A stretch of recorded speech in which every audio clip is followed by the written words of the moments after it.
Hey, my name is Haley, and I'm doing a special topics presentation on depression. What is depression? Depression is described as a mental health disorder characterized by persistently depressed moods or loss of interest in activities causing significant impairment in daily life. For middle childhood and elementary students, you often think, is depression that really much of an issue that teachers and educators deal with at this age? It is important that you not ignore these in school age children. Symptoms are sometimes different or could be the same as in adults. Childhood depression is one issue that is often overlooked by teachers and parents. 2 to 5% of school age children do suffer from depression. That depression can be stemmed from different situations and different experiences that children have dealt with up until this point of their life, or even affecting such a brain development or issues that occur. Only around 1% of that depression is severe in this middle-aged childhood. Depression in middle childhood. Okay, how do we as educators know what to look for? How do we help students with this depression? Depression in the classroom is one of the major things that was really eye-opening to me as a teacher. You often think, well, okay, I know how to tell if a kid isn't feeling well, or I know how to tell if a child is sleepy, or I know how to tell if they maybe have something on their mind. Characteristics of depression differ from what it actually looks like in the classroom setting. The first one is physical or somatic complaints. This student could often complain of being sick, have multiple school absences, lack of participation, sleepiness. So that's very important for you to know that those signs and symptoms could mean something of more going on than just maybe those symptoms could lead you towards abuse or just lead you toward neglect, but also depression. Irritability is shown by isolation from peers, problems with social skills. Those students may not be open to work in groups or do collaborative projects with other people in their class. It's more of not necessarily just antisocial skills, but that they just choose to isolate themselves. They don't want to talk to others. They don't want to open up. They don't want to discuss things, any of that sort. These students can also have difficulty concentrating. So in turn, that leads to poor work completion.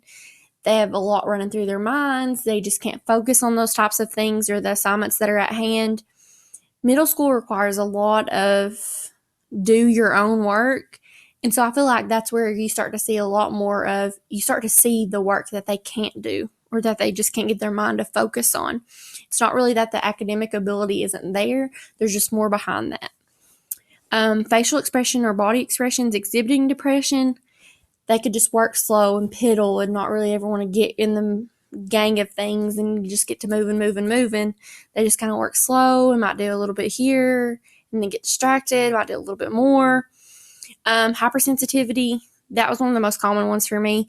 I feel like if you easily get your feelings hurt, or maybe the crying or even the anger. I feel like the anger is something you see a lot more in middle school, just because they're still learning how to express their emotions and how to control those emotions and that type of thing. Inattention, restlessness, easily distracted. That kind of goes back to like your irritability and your concentrating. They just can't focus. Kids suffer from a lot of different things with depression. Everybody always thinks, oh, depression, sadness, but there's a lot more to it than just that. Helping students with depression. So in the classroom, it says provide the students with opportunities for self-timeout to regroup when they're feeling sad or irritable. I feel like that's an important one. Just being able to let that kid know that if they are experiencing something, they can take that time out or go to this certain place for a certain amount of time and maybe regroup and come back and be refreshed.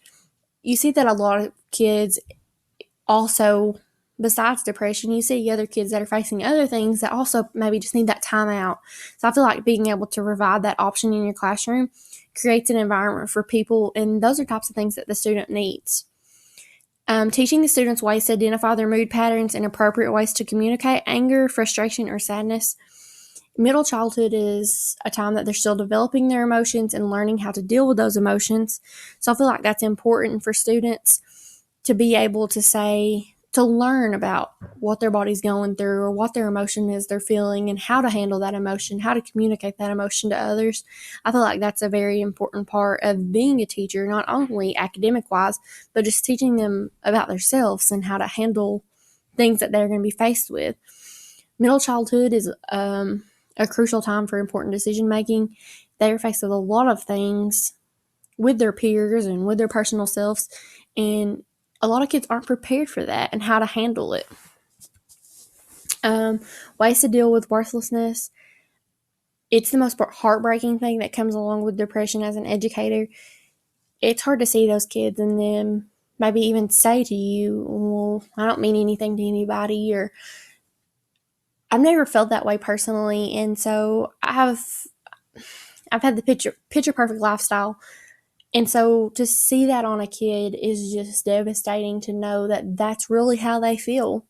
And it's not, as an educator, I feel like it's not my position just be like, oh, honey, it'll be fine. You'll get over it.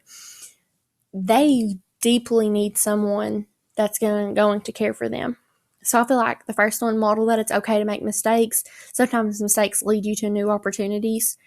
Mistakes are always accepted in classrooms, even though the student never really realizes it until it's brought out there. Me as a teacher, I make mistakes. Then my students make mistakes. Principals, assistant principals, people make mistakes. I could misspell a word or misdo a math problem, or even bigger mistakes. People do things, but it leads you in a different direction. I always say making mistakes is learning. You're learning something new with each mistake that you make. So that's important to me. Provide the students with meaningful responsibilities, knowing that you are needed and that you have some responsibility and that you are valuable in some asset to everybody in some form or fashion really helps with that. Remove students from peers who are negative or point out failing in others. I feel like in middle school, that's something you have to deal with a lot. Peers become a big part of kids' lives, and you either choose the right peers you need to be with or the wrong ones, and that can make a big influence on kids. If you're in a peer group and you're constantly being the one they point out for doing something, that's going to bring on this worthlessness, and that's something you don't want kids to feel. Strategies for dealing with concentration. Deliver assignments in writing. Maybe if they're able to see that in writing, they have a better grasp on concentrating on doing that certain task. Help students with organization of assignments and breakdown steps. This has been one of the biggest things that has helped my students. And it's not just students with depression. It could just be students that do have a hard time focusing with that concentration. Being able to say, this is what you need to do first. This is what you need to do second. This is what you need to do third. Seeing those steps in a small form that do accomplish a big task is important for students, and it makes it more attainable, more of, okay, I just got to do this. I just have to do this. I just have to do this. I am that way with my things. I know I have to do this first, then I have to do this, and this, and I'm good with lists and goals. Different students are different. Some students you can say you need to do this and they'll get it done. They know what steps it takes and they're just able to see the big picture, where those students need to see a small picture, a small picture, a small picture to make that big picture. Provide preferred seating based on the academic and emotional needs. Preferential seating is a big deal for all students. I feel like everybody has those academic and emotional needs that you want to satisfy as a teacher to promote the best learning environment that you can have for those students.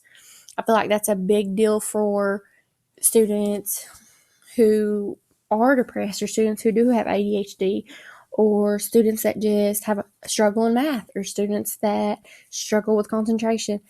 Every student has a need, whether it be academic or emotional or both. Students have those needs, and I feel like being able to do something that small to provide and meet that need for the best environment, that's something really good. When depression sits in your classroom,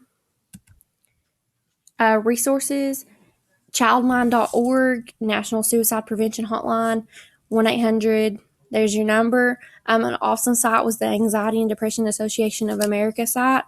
It was really intriguing.